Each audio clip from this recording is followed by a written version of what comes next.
শোনো, প্রেম করার জন্য আমার এই সুন্দর চেহারা, আমার এই গেট আপ খুব জরুরি, কিন্তু জীবনের জন্য না। আমি নিশ্চয়ই আমার একমাত্র মেয়েকে তোমার মতো একটা ছেলের হাতে তুলে দেবো না, যে কিনা কিছুই করে না।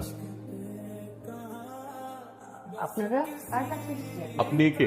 আশ্চর্য, আমার বাসায় এসে বলছেন আবার আমি কে? তার মানে আমাকেই চেনেন না? ও আচ্ছা। কিন্তু আমার কাছে আপনাদের কি দরকার? এই বাসায় আর কে কে থাকেন? আমি থাকি, আমার ছেলে থাকে।